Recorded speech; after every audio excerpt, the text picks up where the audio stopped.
This truck looks clean, right? Let's take a closer look, shall we? What do we have here?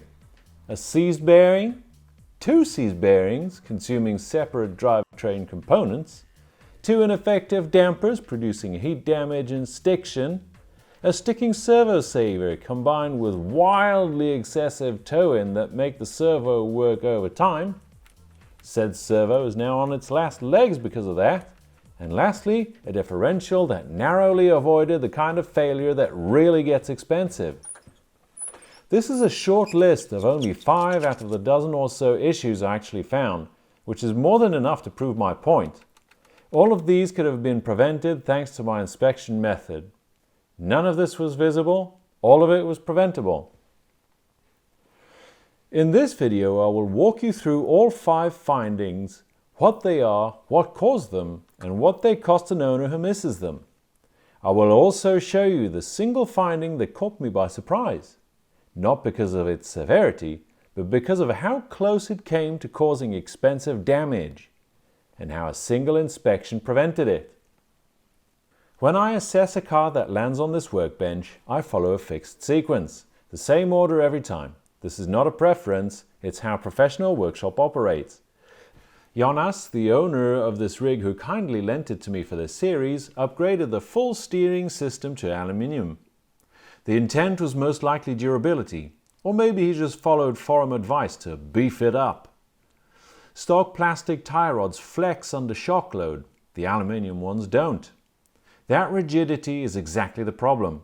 Instead of flexing under load, acting as a crumple zone and dissipating the impact energy, the aluminium tie rods transfer the shock load through the servo saver straight to the servo, making it work over time, especially if the servo saver is binding.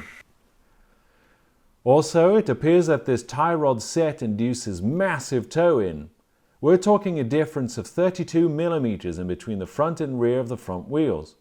After a bit of mathematical magic, I landed on a total tow-in of 14 degrees, which translates to 7 degrees of tow-in per wheel, assuming the steering system is dead center, which it is, within 0.5 millimeters.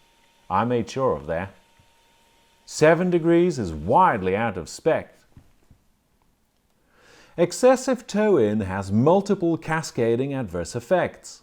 The tires are constantly scrubbing sideways, inducing heat and accelerated tire wear.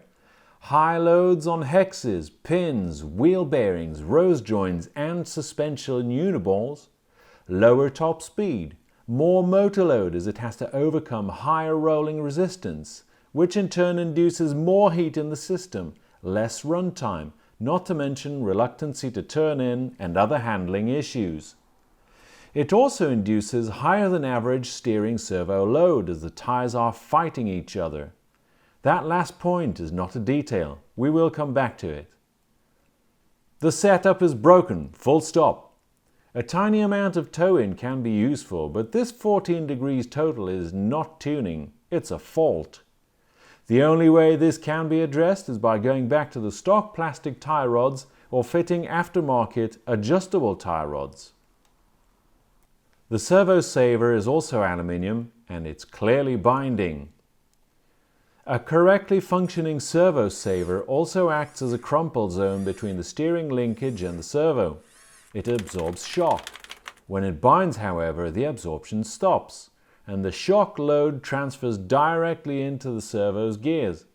In other words, every impact the steering takes goes straight to the servo. This servo is now being loaded from 2 directions simultaneously. The binding servo saver is sending direct impact loads into the output gear.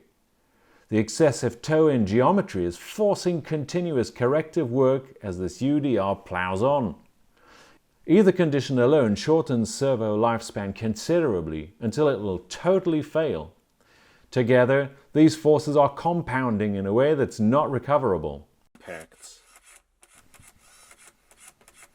Here is what a servo on its last legs sounds like.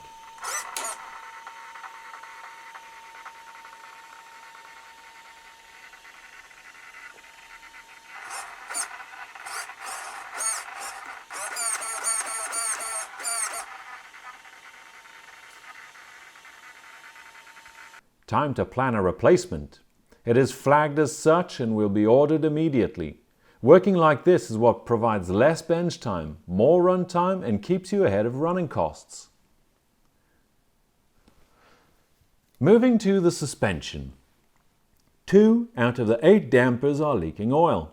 This is not a cosmetic problem, nor is it a weak point. I hear lots of people complaining about this issue, but you have to put things into perspective. These damper shafts cycle thousands of times per run in atrocious conditions. Dirt, mud, sand, you know what you put your UDR through. The tiny X-ring seals do what they can until they fail. It's absolutely normal and inexpensive to fix. When a damper loses oil, air enters the body as the shaft cycles. The piston disc, which is designed to work through fluid, now works through a pocket of air at the top of the stroke. It emulsifies the oil. The resistance drops. The piston accelerates. Excessive heat is generated that the damper is not designed to dissipate. The suction created on the rebound stroke can collapse the bladder, which is the fatal blow.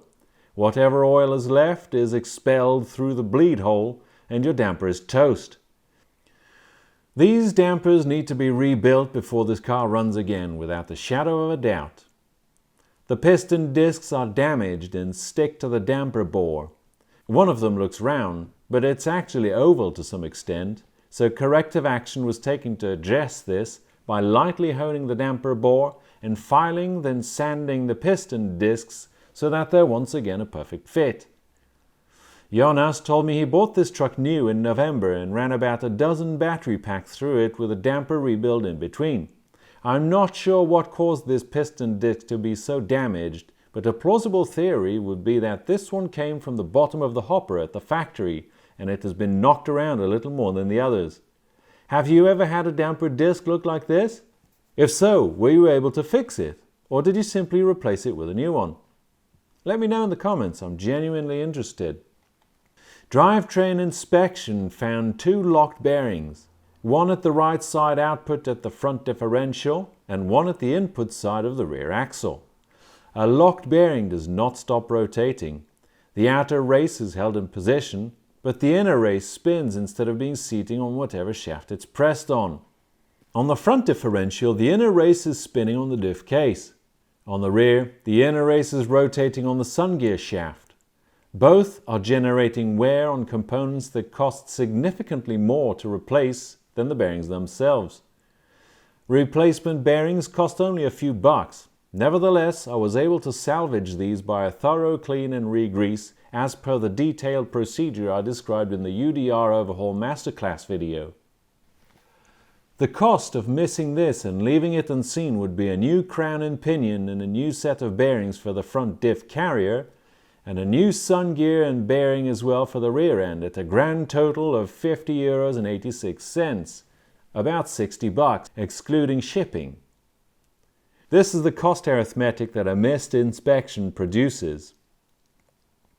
The system inspection sequence I use and the criteria I apply for service versus replace decisions is available as a working document for Patreon members. It's the same document open on the Workbench right now. The link is below. And now the surprise finding I mentioned at the start. One of the front differential oil seals has collapsed. The cause was likely an incorrect fitting technique. The seal had collapsed onto itself. Diff oil migrated past it, and the differential ran low.